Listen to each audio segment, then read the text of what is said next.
सुप्रभात. कोणी झोपलं तर नाही ना? बाळांनो, करिअर बनवायचं आहे, आपल्याला जीवनामध्ये काहीतरी बनायचं आहे.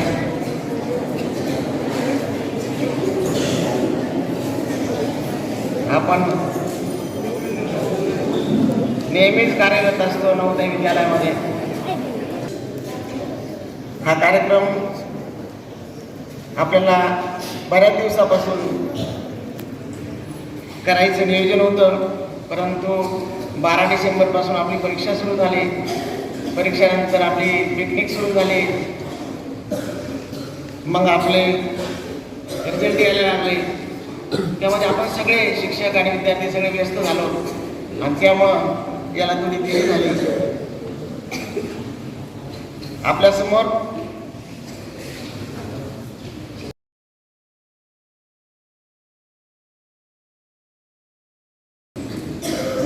पाटील सरांना मी म्हटलं, सर करिअर गायडन्समध्ये आपण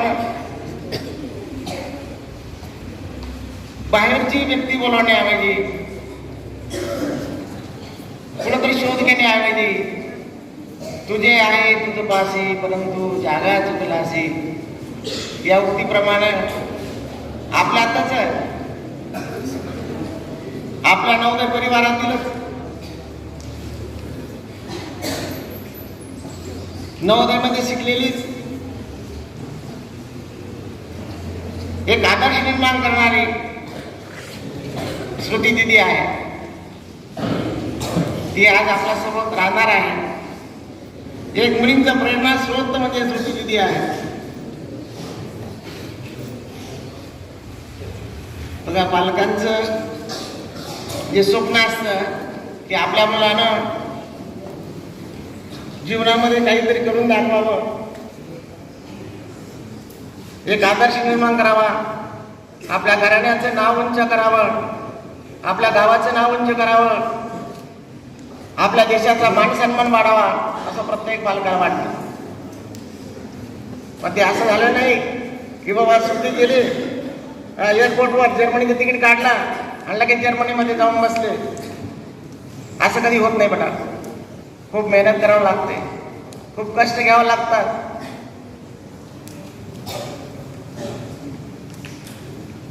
प्रत्येक क्षणाक्षणाला कणाकणाने ज्ञान मिळवलंय तिला आणि म्हणून ती त्या पदापर्यंत जाऊन पोहोचली आहे. तिला मराठी येते, हिंदी येते, इंग्लिश येते, गुजराती येते. तिने जर्मनी पण शिकली आहे. जर्मन भाषेमध्ये ती संवाद करू शकते. ते आपोआप येत नाही. कोणतीच क्रिया ही आपोआप होत नसते, त्यासाठी मेहनत घ्यावं लागते. आता ही भाषा संगम काय आहे? भाषा संगम कशासाठी आहे ते अगोदर मी वेदांत आणि ग्रुपला बोलवतो. ते ओडिसा भाषेमध्ये आपल्याला एक गीत सादर करतील, म्हणजे तुमचं मनोरंजन होईल आणि त्या गीतामधून कसं देशप्रेम व्यक्त होत आहे, आपल्या मातीविषयी अभिमान कसं जागृत होत आहे ते तुम्ही ऐकता आणि श्रुतवृंदाने त्याचा आनंद घ्यावा. चलो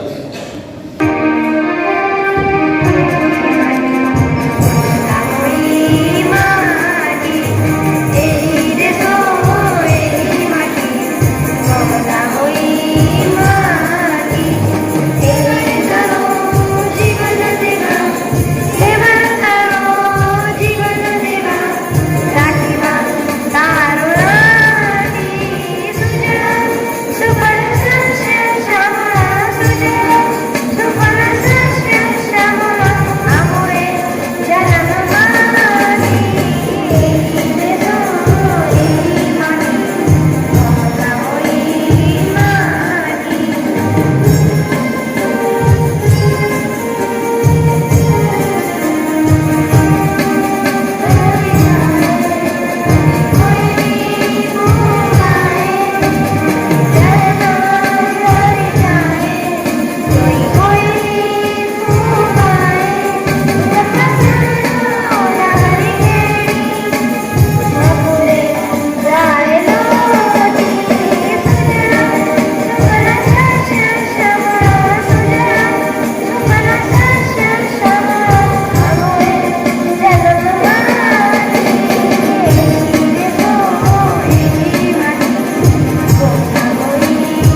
पण आनंद घेतला. वेगळ्या भाषेमध्ये बोल आल्यानंतर आपल्याला सुद्धा उत्सुकता वाटते की याच्यात काय आहे, देशप्रेम कसं ओतप्रोत भरलेलं आहे.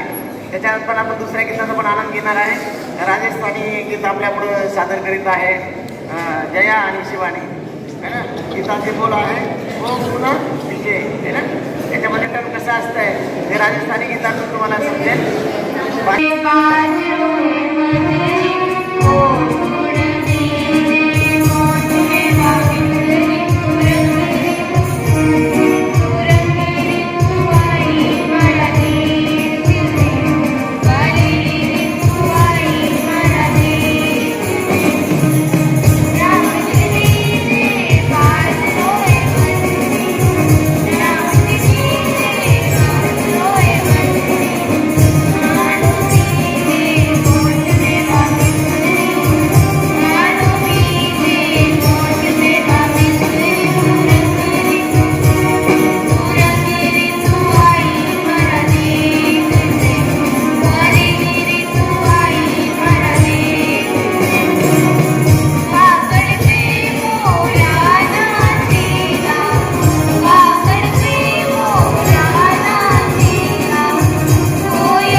अलग अलग राज्यामध्ये अलग अलग भाषा बोलली जाते.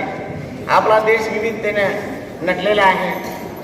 प्रत्येक राज्याची भाषा ही वेगवेगळी आहे आणि म्हणूनच आपल्या शिक्षण मंत्रालयाने काय केलं आहे, अनुसूची 8 नुसार जवळजवळ 22 भाषांमधून हे जे केंद्रीय विद्यालय आहे, जवाहर नवोदय विद्यालय आहे, या विद्यालयामधून 22 भाषांमधून कमीत कमी विद्यार्थ्यांनी 100 वाक्य शिकली पाहिजे. 100 वाक्याचं टार्गेट त्यांनी दिलेलं आहे. भाषा संगम या कार्यक्रमात संगम शब्द आपण नेहमी ऐकतो. आता संगम काय आहे? संगम म्हणजे मिलाप आहे. संगम म्हणजे एकता आहे आणि आपण सगळे एकाग्रतेने एकतेने राहायचं आहे. आणि ही एकता आपल्या गीतामधून, आपल्या फिरण्यामधून, भाषा शिकण्यामधून आपण ती व्यक्त करायची आहे आणि अनुभवायची आहे. आता किती भाषा आहेत आणि किती राज्य आहेत याचं प्रदर्शन थोडक्यात 2 मिनिटात आपण करणार आहोत. त्या भाषा ज्या विद्यार्थ्यांनी आपल्या छोटे छोटे नन्हे मुन्ने जे बच्चे आहेत त्यांनी सगळे आपल्या भाषा घेऊन ते बऱ्याच वेळ ते ताकद उभे आहेत. आता ते येतील आपल्या समोर आणि ते राज्य आणि ती भाषा त्यांच्याकडे आहे बघा. उडिया, आसामी, तेलुगू,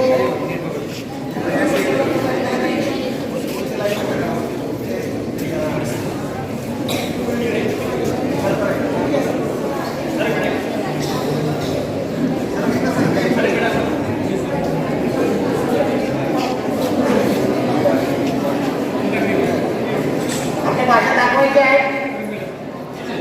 हे बघा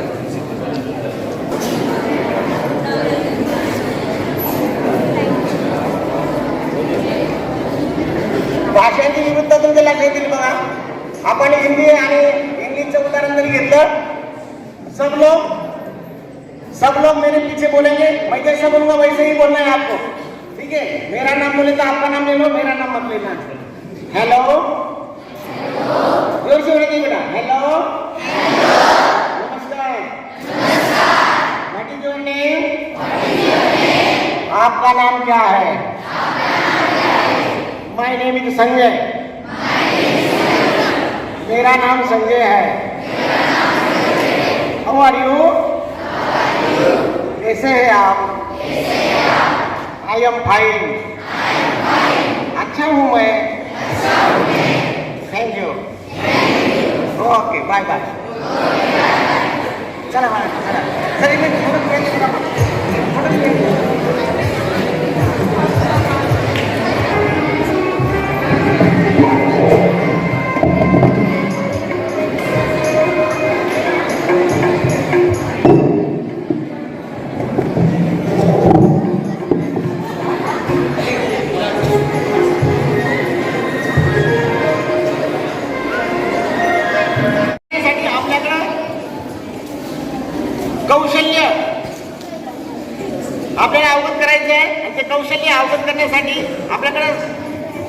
वेगवेगळ्या प्रकारची उच्च स्तरावरील गायडन्स करणारी व्यक्ती आपल्यामध्ये आलेली आहे आणि आपण त्यांच्याकडून आज दिवसभरात त्यांच्याकडून तुम्ही त्यांचा इंटरव्ह्यू घेऊ शकता, त्यांना विचारू शकता की या पदापर्यंत तुम्ही फिजिओथेरपी करा, इंजिनिअरिंग करा, है ना, तर या स्तरापर्यंत तुम्ही कसे पोहोचला आणि तुम्हाला कसा मार्ग सापडणार आहे ना, त्यासाठी तुम्ही त्यांचे गायडन्स घ्यायचं आहे आणि आपलं मार्गक्रमण करायचा आहे.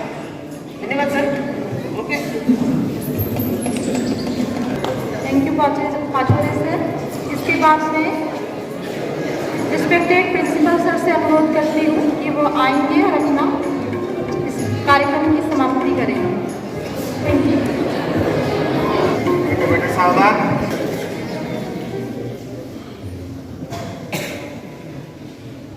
आज की जो प्रमुख अतिथि श्रुति दीदी और सभी सम्मान्य शिक्षक और बच्चों, सभी को सुप्रभात. भाषा संगम का पाचौरे सर ने बहुत अच्छी तैयारी की थी और ये हर साल होता है. आपको ध्यान रखना है कि हमारी भारतीय भाषा जो है वो सभी प्यारी है और संस्कृत सभी भाषाओं की जननी है. आप जानते हैं, अगर आपको अपॉर्चुनिटी मिले तो आप संस्कृत जरूर पढ़ना. मैं पर्सनली हमेशा ये रिग्रेट करता हूँ कि मैं संस्कृत नहीं पढ़ पाया, लेकिन अभी भी मेरे मन में है कि अगर मुझे कभी अपॉर्चुनिटी मिली तो मैं संस्कृत जरूर पढ़ूंगा, क्योंकि संस्कृत बहुत अच्छी लैंग्वेज है. सभी भाषाओं की जितनी देवनागरी भाषा है उनकी सबकी जननी है. वैसे हम लोग बहुत साल गुलामी में रहे, इसलिए इंग्लिश का बड़ा हमें लगता है कि इंग्लिश आती है तो बहुत अच्छा है. लेकिन इंग्लिश कोई ऐसा नहीं कि इंग्लिश आना बुरी बात है, बहुत अच्छा है. इंग्लिश अभी कोई किसी देश की भाषा नहीं रही, वो ग्लोबल लैंग्वेज है. लेकिन साथ साथ आप भारतीय भाषाओं के बारे में भी जाने, जितनी भाषा हो सके उतनी सीखे, मल्टीलिंगुअल बने. इससे क्या होगा कि जो हमारा देश है वो एक संग रहने में मदद होगी. आप लिंग्विस्टिक शॉनिज्म का नाम सुना होगा. कई बार हम लोग साउथ के कंट्रीज में जब जाते हैं, साउथ के स्टेट्स में, तो वहाँ पर हिंदी नहीं चलती. वो लोग बोलते हैं कि हमें हिंदी नहीं चाहिए. तो ये जो भाव है, भाषा के आधार पर डिस्क्रिमिनेशन नहीं हो, इसलिए ये भाषा संगम का कार्यक्रम है. आप सब लोग इस कार्यक्रम का औचित्य ध्यान रखें. संगम का भी कार्यक्रम अच्छा हो गया. पाचौरे सर आपका भी धन्यवाद, आपके बच्चों ने भी अच्छा किया.